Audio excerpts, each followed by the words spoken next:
to the world's first truly global superpower. The global landscape, however, has since changed somewhat. Today, the US is a country with some serious problems.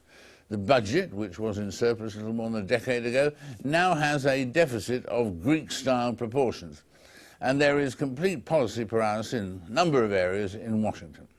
Internationally renowned author, columnist, and the recipient of 3 Pulitzer Prizes, Thomas Friedman addresses these problems in a new book called That Used to Be Us, or That Used to Be US. You can decide which way the pun works.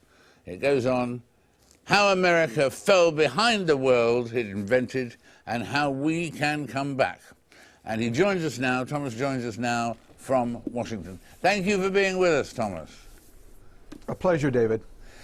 Your analysis there, starting with your analysis, what are the things that have majorly gone wrong in the last 20 years? Well, David, if you think about it, America actually had a formula for success all these years. We didn't call it as such, but it really dates back to our earliest presidents, wasn't a president, but to Hamilton and Lincoln, and was really enriched by every president. This formula had basically 5 pillars. Educate our people up to and beyond whatever the technology is so they can get the most out of it. Have the world's best infrastructure, roads, airports, telecom, bandwidth.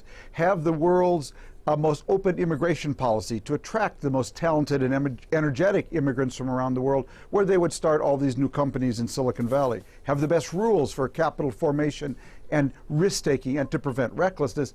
And lastly, having the most government-funded research. Those 5 things really constituted our formula for success over the last 200 plus years.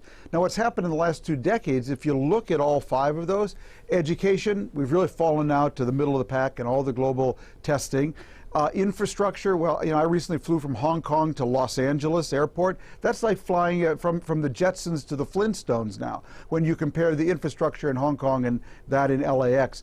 Immigration, we've had the Republican debates where you watch these Republicans competing over who can create more electric fences to keep Mexicans out. It's not exactly an inviting signal. The message to young people who come to study in America and get degrees here is thank you very much. Now that we've educated you, please go home, get out of here and compete with us from abroad. Rules for capital formation and investing, well, how did you like that subprime crisis? And government-funded research, I don't know if you've seen that graph in America, but lately it looks like an EKG heading for a heart attack. So if you look at basically the 5 pillars of our success, all of them are eroding and heading in the wrong direction. Why should they all erode in the same way at the same time?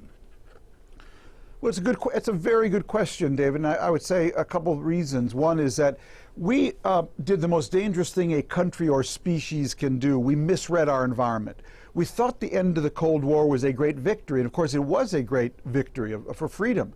But it was also the onset of the biggest challenge we ever faced, because what did the Cold War victory do? It actually unleashed 2 billion more people in the world who wanted to live like us and aspired to live like us and could live like us. So just when we needed to be kind of lacing up our shoes and running the race faster, we actually put our feet up and relaxed. Then we compounded it in the last decade, tragically, by feeling the necessity after 9/11 to chase the losers from globalization, called the Al-Qaeda and the Taliban, rather than the winners called India, China, Brazil, etc. And so the two together really put us in a hole.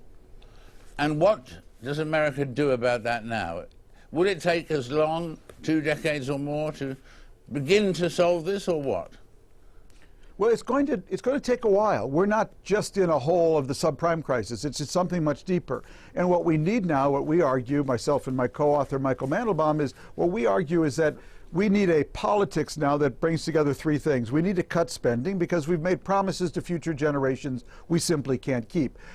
We need to raise revenue because we can't just cut spending. We would shred our social safety nets, and that would really undermine capitalism. Capitalism is a brutal system. It needs safety nets to be politically sustainable. But lastly, we need to invest in that 5-part formula for success. So we need, David, like a hybrid politics that doesn't quite correspond to the Republican or Democratic agendas. And how does it correspond with the other emerging superpowers? I mean, how do you analyze China's progress at the moment compared with America's, for instance? You know, in absolute terms, you know, the United States is so much richer. Our infrastructure is, broadly speaking, still better.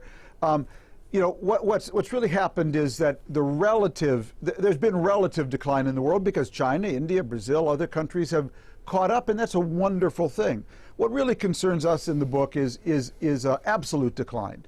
And there, you know, China's not the problem and not the solution. It's about what we do. I mean, the reason the book is called That Used to Be Us, the reason it has a forward-looking theme but a backward-looking title is because we did all this before. We actually had a formula for success.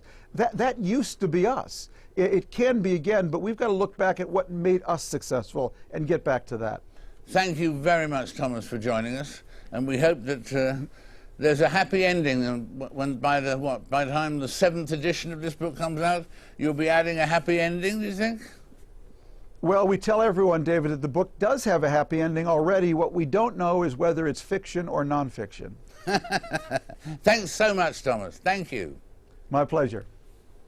Now, in a minute, I'll be with movie star Elijah Wood and mega stellar businessman Richard Branson. That's all after this short break.